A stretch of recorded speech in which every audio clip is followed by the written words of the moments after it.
दोस्तों नमस्कार।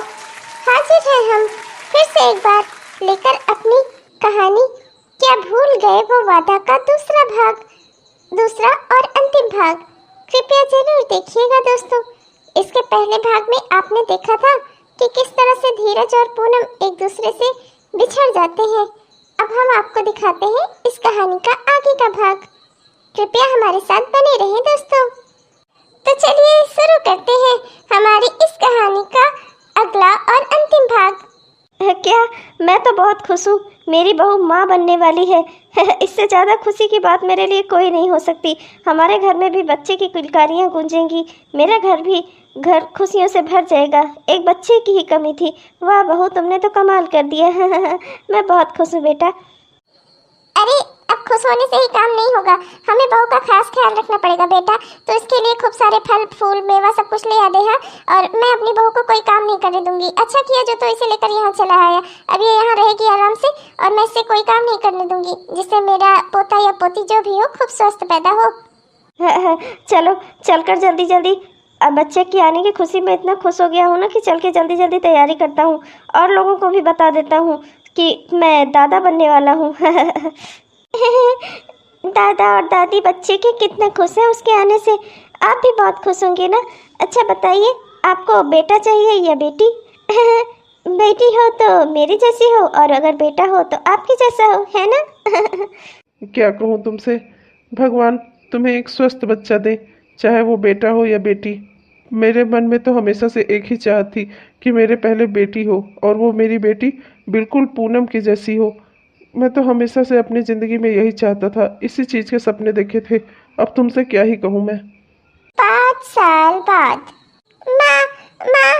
मैं आपको ठीक से जान भी नहीं पाई। आप इतना जल्दी मुझे छोड़कर क्यों चली गई माँ? अरे बेटा यहाँ आओ। माँ तुम्हें छोड़कर नहीं गई हैं। माँ तो हमेशा अपने बच्चों के आसपास ही होती हैं। वो भला तुम्हें छोड़कर क्यों जाएंगी? बस उनके रूप बदल जाते हैं। कभी वो किसी और के रूप में तुम्हारे साथ आती होगी, कभी किसी और के रूप में तुम्हारे पास आएंगी। माँ तो हमेशा अपने बच्चों के साथ रहती है। तुम ऐसा मत बोलो, तुम्हारी माँ कहीं नहीं गई है। अच्छा मेरी प्यारी बेटी, ये बताओ तुमने खाना वाना खाया? सब तैयार हो जा बेटी, जल्दी से तुझे स्कूल भी तो ले चलना है मुझे। जा जल्दी जल्दी तैयार हो जा। पापा सब कहते हैं कि तुम्हारी माँ तारों में चली गई, पर मुझे बहुत दुख होता है। मेरी माँ तारों में क्यों चली गई? उसे तो हमारे और आपके साथ होना चाहिए था ना। फिर मेरी माँ मुझसे दूर क्यों है? अब तुमसे क्या ही कहूँ बेटा, भगवान हमसे कब क्या छीन ले हम कुछ नहीं जान सकते। बस यही कहूँगा कि जो भी ज़िंदगी से चला जाए उसके बगैर ही जीना हमें सीखना होगा। तुम भी अपने आप को संभालो। ये मत समझो कि तुम्हारी माँ कहीं दूर गई है, यही समझो कि वो हमेशा हमारे साथ है, बस उसके रूप बदल गए हैं। देखो दादी तुम्हारी कितनी सेवा करती हैं, बिल्कुल बेटी की तरह मानती हैं तुमको वो। अरे बेटा यहाँ आना जरा। जा बिटिया जा, अपनी दादी के साथ थोड़ा खेल ले कूद ले, तैयार हो जा। तो तेरी बस आने वाली होगी ना, स्कूल नहीं जाना मेरी बच्ची को। देख बेटा, मैं तुझसे एक बात कहना चाहता हूँ। इंदु को अब अपनी माँ चाहिए। बिना माँ के उससे ज़िंदगी में आगे नहीं बढ़ा जाएगा। तो अपने ज़िंदगी में चाहे जैसे भी जी, पर उसे माँ की ज़रूरत है। तो एक काम कर, तू दूसरी शादी कर ले। देखिए पिताजी, अब मुझसे ये सब नहीं होगा। आपके कहने पर एक बार मैंने बिना मन के शादी कर ली थी, क्या परिणाम हुआ उसको?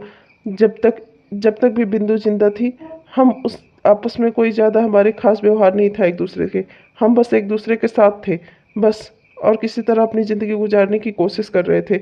और अब इंदु है हमारी ज़िंदगी में, और मैं इंदु के सहारे अपनी ज़िंदगी काट लूँगा। मैं दूसरी शादी नहीं करूँगा।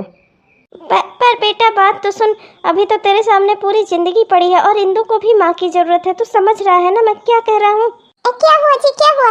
क्यों चिल्ला रहे हो आप? क्या परेशानी हो गई है? बताओ मुझे क्या बात है। क्या ही कहूँ तुमसे, अब कुछ सुधारने से मेरे सुधर नहीं रहा है। पहले मैंने सब कुछ इतना बिगाड़ डाला है कि अब मैं कुछ भी सुधार नहीं पा रहा हूँ। तुम तो जानती ही हो कि धीरज हमेशा से पूनम को चाहता था और वो उसी से शादी करना चाहता था। मैंने उसकी शादी ज़बरदस्ती बिंदु से करवा दी और आज इस चीज़ का क्या परिणाम हुआ? बिंदु अब इस दुनिया में नहीं है और उसकी बेटी और धीरज की बेटी इंदु, उसे माँ की ज़रूरत है। मैं धीरज से दूसरी शादी करने को कह रहा हूँ पर वो तैयार ही नहीं है उसके, क्योंकि उसके मन में तो पूनम है ना। और पूनम अब तक पता नहीं कहाँ होगी। अब फिर मैं उसकी शादी कैसे कराऊंगा? कैसे इंदु को उसकी माँ का प्यार मिलेगा? सब कुछ इतना फंस गया है ना कि समझ नहीं आ रहा मैं कैसे सुधारूंगा। चिंता मत करो जी, सब ठीक हो जाएगा। जो भी रास्ता देखो, मैं तो आपको शुरू से ही समझाती थी कि धीरज और पूनम की शादी कर दो, धीरज की खुशी इसी में है। पर आपने ही मेरी कभी नहीं सुनी। आप तो मुझे हमेशा बेकार ही समझते थे, आप तो मेरी राय कभी सुनना ही नहीं चाहते थे। अब मैं क्या ही कर सकती हूँ इसमें। शायद धीरज की माँ सही कह रही है। हमारी बूढ़ी हड्डियों में अब कितनी ताकत बची है और कितने साल हम जिंदा रहेंगे। इस तरह से बेचारी इंदु का जीवन तो खतरे में है। धीरज इंदु को कैसे पालेगा, क्योंकि वो तो खुद ही खुद का ख्याल नहीं रखता, तो वो इंदु का ख्याल कैसे रखेगा अकेले। धीरज की माँ भी हमेशा बीमार रहती है। भगवान न करे अगर उसे कुछ हो गया तो इंदु का क्या होगा। नहीं नहीं, हमें अपने रहते ही अपने बेटे का इंतजाम करना होगा कि उसकी बेटी भी अच्छे से पल सके इस दुनिया में। मैंने जो गलतियाँ की हैं उसे मुझे सुधारना ही होगा, भले ही मैं अब धीरज की नज़रों में हमेशा के लिए गिर जाऊँ, पर इससे धीरज की ज़िंदगी तो बन जाएगी। मेरा मकसद सिर्फ एक है कि धीरज को उसकी खुशियाँ मिल जाएं। बाबा बाबा, मुझे कहानी सुननी है। बाबा, दादी कहाँ है? आप उनसे कह दो ना कि वो मुझे कहानी सुना दे। जब तक वो मुझे कहानी नहीं सुनाती मुझे नींद नहीं आती। मैंने सारा होमवर्क कर लिया है बाबा, आप बुलाओ ना दादी को। देख बिटिया, अब क्या कहूँ तुझसे। आज वो तेरी दादी के पैर में बड़ा दर्द था ना, तो वो जल्दी सो गई हैं। तू भी एक काम कर, जा तू भी सो जा बेटा। लेट जाएगी तो धीरे धीरे नींद आ जाएगी, क्योंकि तेरे दादा को तो लोरी आती नहीं और तेरा पापा अभी तक घर नहीं आया, और तेरी दादी आज उसके बहुत हाथ पैर में बहुत तकलीफ़ है, तो वो तो सो रही है। तो आ जा फिर, जो है मैं ही तुझे कुछ सुना देता हूँ। नहीं तो जा अपने कमरे में जाकर सो जा बेटा, मैं भी सो जाता हूँ। रुक जा धीरज, फिर आज तो लेट आया है। रोज़ रोज़ ऑफिस में 1 घंटों काम करना, क्या कर रहा है तू अपनी ज़िंदगी के साथ बेटा। इस तरह से तुझे 5 साल हो गए हैं। अब तो तू सुधर जा, अब तो तू अपना घर परिवार पर ध्यान दे बेटा। तू मेरी बात मान ले, तू चलकर पूनम से ही शादी कर ले अगर तू करना चाहता है तो। अब मुझे कोई एतराज़ नहीं है, तू पूनम से ही शादी कर ले। क्या बाबा, ये आप क्या कह रहे हो? क्या पूनम अब तक मेरे लिए बैठी होगी? आप ही ने तो बताया था कि उसकी शादी हो गई है, और उसकी शादी हुए तो अब तक पता नहीं कितना साल हो गया है, तो अब तक तो उसके बच्चे भी हो गए होंगे। क्या पापा, आप भी कैसी बातें कर रहे हो? मैं अपनी ज़िंदगी संवारने के लिए किसी और की ज़िंदगी बर्बाद थोड़ी करूँगा। मुझे माफ़ कर दो बेटा, मैंने तुमसे तुम्हारी माँ से सबसे झूठ बोला। मैंने झूठ बोलकर तुम्हारी और बिंदु की शादी करवाई थी, क्योंकि मैं चाहता था कि तुम मेरे दोस्त की बेटी के साथ शादी करो, जिसकी हैसियत मेरे से बराबर में है। मैंने इसलिए तुमसे झूठ बोला था। पूनम तुम्हारा इंतज़ार कर रही थी उस समय, मैं जानता था सब कुछ, पर मैंने जानबूझकर तुमसे झूठ बोला। मुझे माफ़ कर दो। और मैंने पूनम को भी उसके घर से निकलवा दिया था, जिससे पूनम कहीं और रहने चली जाए, और तुम्हारा फ़ोन भी मैंने ही गायब किया था, जिससे तुम पूनम से कोई संपर्क न कर सको, और ये सब मैंने ही किया। अब मुझे लेकिन अपनी गलती का एहसास है बेटा। मैं पूनम का पता लगाऊंगा, तुम पूनम से अब से शादी कर लो। वाह पापा वाह, आपने तो बड़ा कमाल का धोखा दिया मुझे। मैंने तो आपको अपना पिता समझकर आपके ऊपर भरोसा किया, और आपने मेरा भरोसा चकनाचूर कर दिया। अब ऐसा कुछ नहीं होगा, अब मैं किसी से शादी नहीं करूँगा। अब तो मैं जैसे हूँ ऐसे ही रहूँगा, ऐसे ही खा पी कर मर जाऊँगा, पर मैं किसी और से शादी नहीं करूँगा, और हर किस नहीं करूँगा। और जहाँ तक सवाल है पूनम का, क्या मुँह लेकर जाऊँगा मैं उसके पास? हम दोनों ने वादा किया था, और अगर अब तक अपना वो वादा वो निभा भी रही होगी, तो मैंने तो अपना वादा तोड़ दिया ना। एक बच्ची का बाप बन गया हूँ मैं, तो क्या मुँह लेकर जाऊँगा अब उसके सामने? नहीं पिताजी, मुझसे अब ये सब नहीं होगा। अब मैं अपने बेटी के सहारे ही अपनी ज़िंदगी काट लूँगा। मुझे अब अपनी ज़िंदगी में कोई नहीं चाहिए। तुमने मेरे बेटे की जिंदगी बर्बाद कर दी। आपसे मैंने कितना कहा था, लेकिन आपने मेरी बात से नहीं सुनी। देख बेटा धीरज, मैं अब तुझसे कह रही हूँ, इन्होंने तो मेरी नहीं सुनी, पर तू तो मेरी सुन ले। मैं बस इतना चाहती हूँ कि तू भी एक बार इस रिश्ते को मौका दे। हो सकता है कि पूनम आज तक वैसे ही हो, पूनम आज तक तुम्हारा इंतजार कर रही हो। बेटा एक बार उससे बात तो करने दे हमें।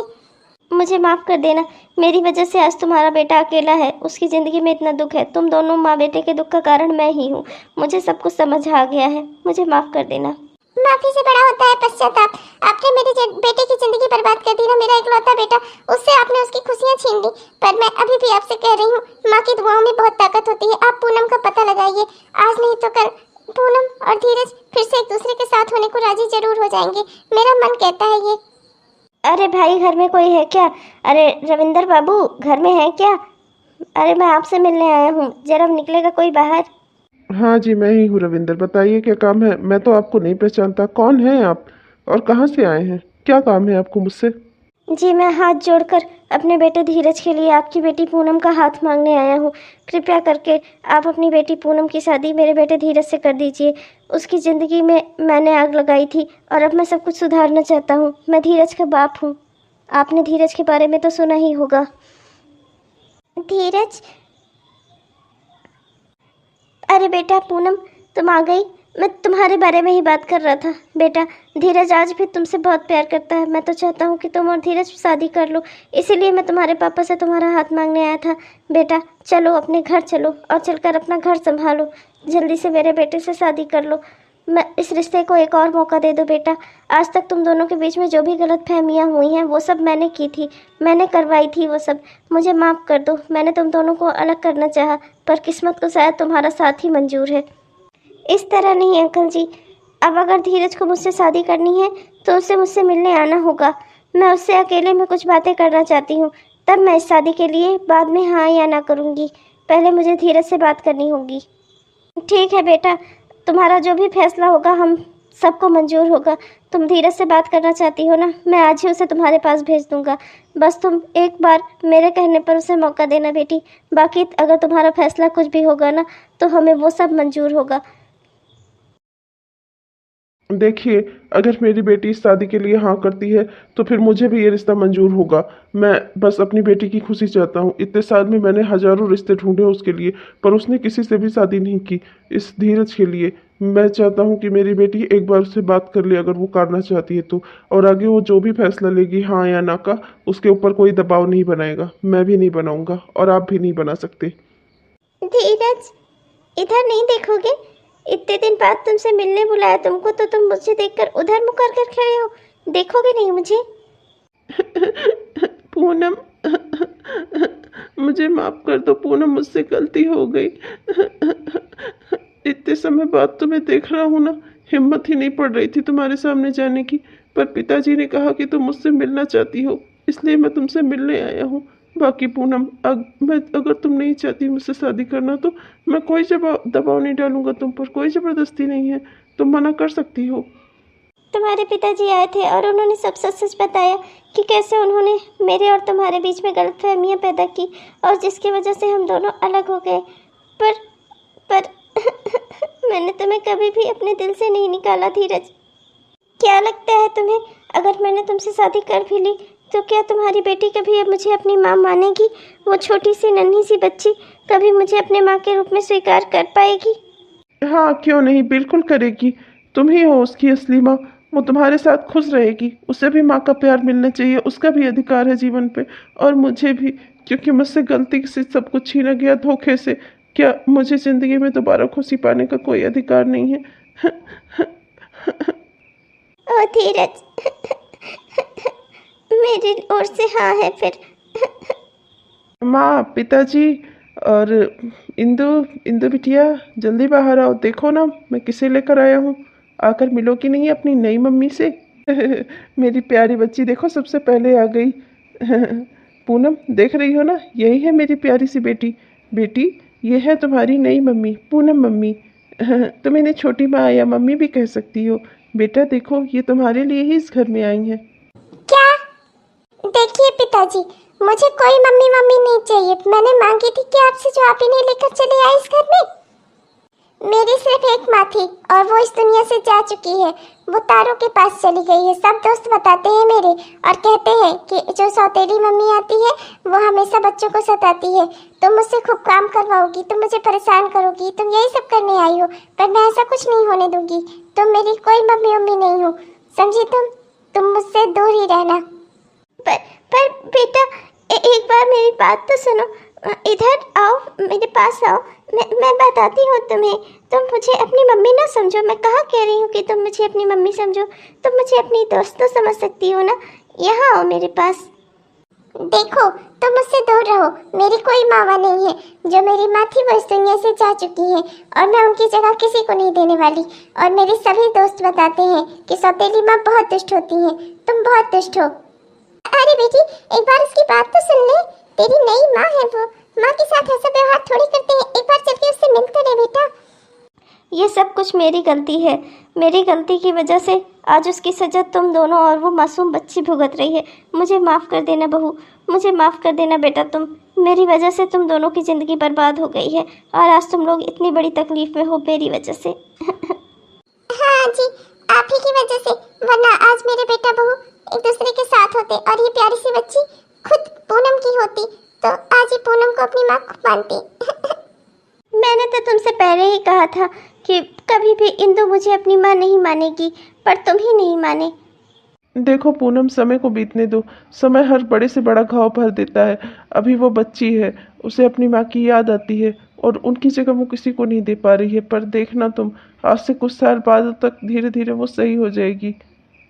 12 साल बाद।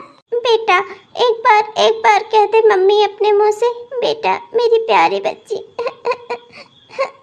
बेटा नहीं तो बेटी, तुम मुझसे दूर रहा करो। तुमसे कितनी बार कहा है मेरे पास मत आया करो। तुम सिर्फ मेरे पापा की पत्नी हो, मेरी माँ नहीं हो, तुम समझी? पूनम, ये क्या तरीका है अपनी माँ से बात करने का? वो तुम्हें कितना प्यार करती है और तुम उससे हमेशा ऐसा बर्ताव क्यों करती हो? अरे बेटा, उन्हें एक मौका देकर तो देखो, तुम्हारी बहुत अच्छी माँ बनेंगी वो। ओहो, ऐसा बर्ताव क्यों करती हूँ?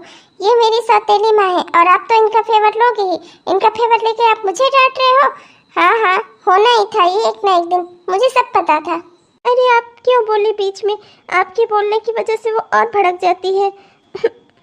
मम्मी पापा, आप लोगों से मैंने कहा था ना कि मेरा एडमिशन जहाँ हो रहा है वहाँ पर बहुत अच्छा कॉलेज है वो, और मुझे वहाँ पर एडमिशन लेने के लिए बस आप थोड़े से पैसों की ज़रूरत है। 2 लाख लगेंगे। पापा प्लीज़, मुझे वहीं पढ़ाई करनी है। वहाँ पे बहुत अच्छी पढ़ाई होती है। वहाँ पढ़कर मैं डॉक्टर बनूंगा, डॉक्टर।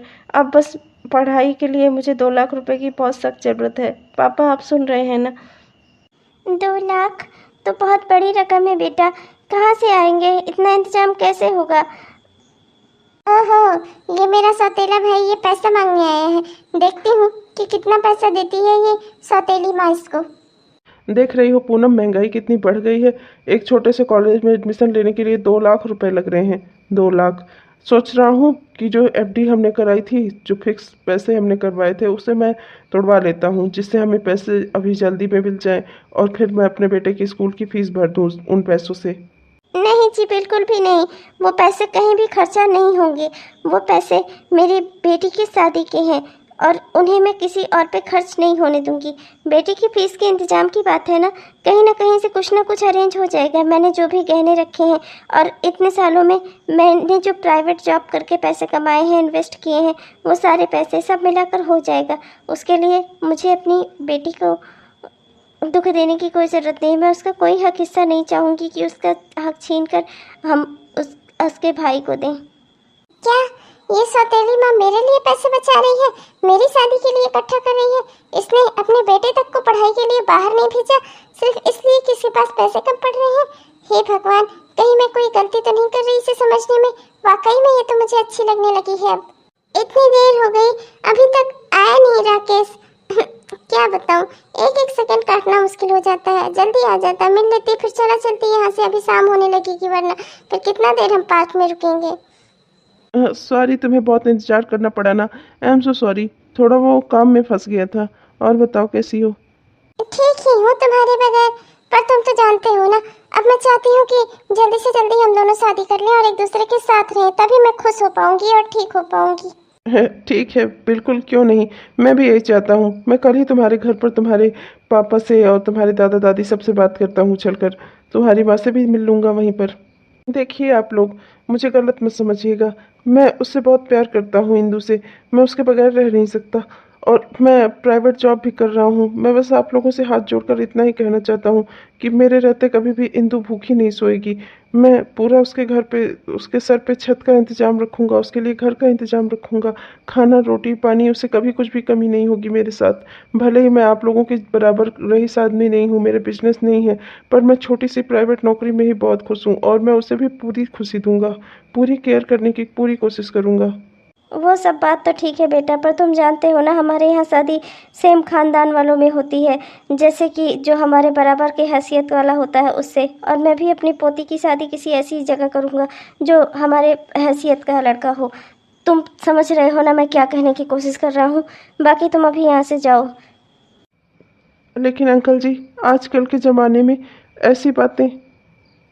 देख रही हो क्या क्या हो रहा है मेरे घर में। अब मेरी बेटी इंदु के लिए ऐसे ऐसे लड़कों का रिश्ता आएगा। इंदु इसे पसंद करती है, तुमने कभी मुझे बताया नहीं। लगता है कि राकेश आया था यहाँ। क्या बात हुई? कुछ पता ही नहीं चल रहा है। मैं राकेश और इंदु की शादी कभी नहीं होने दूंगा।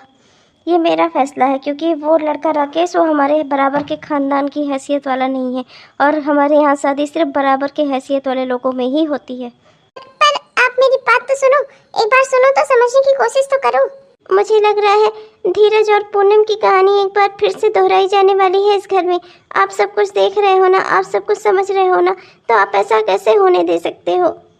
तुम तो जानती हो इन सब का कोई फ़ायदा नहीं है। मैं उनसे बात कर भी लूँगा तब भी वो नहीं मानेंगे, क्योंकि वो हमेशा ही बराबरी का खानदान, बराबरी का हैसियत, ये सब वो हमेशा से ही करते आए हैं। उन्होंने जो जिद ठान ली है ना, वो अब उसे छोड़ेंगे नहीं। और मैं जानता हूँ कि शेखर और इंदु की शादी कभी नहीं हो पाएगी। देखिए, मैं बस ये नहीं चाहती कि जो दुख हमने झेला वो हमारी बेटी भी झेले। मैं चाहती हूँ कि मेरी बेटी की ज़िंदगी में सिर्फ खुशियाँ ही खुशियाँ हो। आप समझ रहे हैं ना मैं क्या कह रही हूँ? आप प्लीज़ मम्मी पापा को यहाँ बुलाइए, मुझे उनसे बात करनी है। मैं अपनी बेटी को दुख में नहीं देख सकती, मुझे उसकी खुशियाँ चाहिए। ठीक है, अभी बुला देता हूँ। मम्मी पापा ज़रा जल्दी बाहर आइए। पूनम को आप लोगों से कुछ बात करनी है। देखिए पापा, पूनम चाहती है कि इंदु और राकेश की शादी कर दी जाए, क्योंकि इंदु राकेश को पसंद करती है और वो नहीं चाहती कि वो अलग किसी से शादी करे और दुखी हो। देखिए पिताजी, आपने मुझसे कहा था ना शादी के वक्त कि बेटी मुझसे कुछ मांगो मैं तुम्हें दूंगा। आज मैं आपसे झोली फैलाकर अपनी बेटी की खुशियाँ मांग रही हूँ पिताजी। जो मैंने झेला, मैं नहीं चाहती कि मेरी बेटी भी वो सब झेले। मैं चाहती हूँ कि उसकी ज़िंदगी में हमेशा खुशियाँ ही खुशियाँ हो। और आप जानते हैं ना कि ये खानदान, रुपए, पैसा, धन दौलत, ये सब किसी को खुशियाँ और सुकून नहीं दे सकता। सुकून देता है मन का काम करने पर। इसलिए मैं चाहती हूँ कि राकेश और इंदु की शादी करा दी जाए। हाँ पिताजी, आपने मेरे टाइम पर भी ऐसा ही किया था, और आपके इन खानदान और इस सब की वजह से हमें कितना दुख झेलना पड़ा। हमने अलग अलग कितने दुख झेले। आप जानते हैं ना, आप तो सब कुछ से वाकिफ़ हैं, और फिर भी अब की भी आप ऐसा ही कर रहे हैं। आप फिर से धीरज और पूनम की कहानी को दोहरा रहे हैं। अरे मेरी प्यारी बच्ची, तू तो मेरी बेटी है। अगर तू ये चाहती है कि इंदु और राकेश की शादी हो तो हम सबको भी मंजूर है। थैंक यू पिताजी, आज आपने मुझे बेहद खुशी दे दी। चलो बेटा, अब अपने से बड़ों का आशीर्वाद ले लो, ठीक है? और अपनी नई जिंदगी की शुरुआत करो। कोई शुरुआत नहीं हो सकती मेरी माँ के बिना। माँ माँ माँ, मुझे माफ कर दो। क्या क्या कहा बेटा? एक बार और फिर से बोलो बेटा, मैंने सुना नहीं, अच्छे से बोलो ना मेरी बच्ची। क्या कहा तुमने? मैंने कहा माँ आप ही मेरी माँ हो।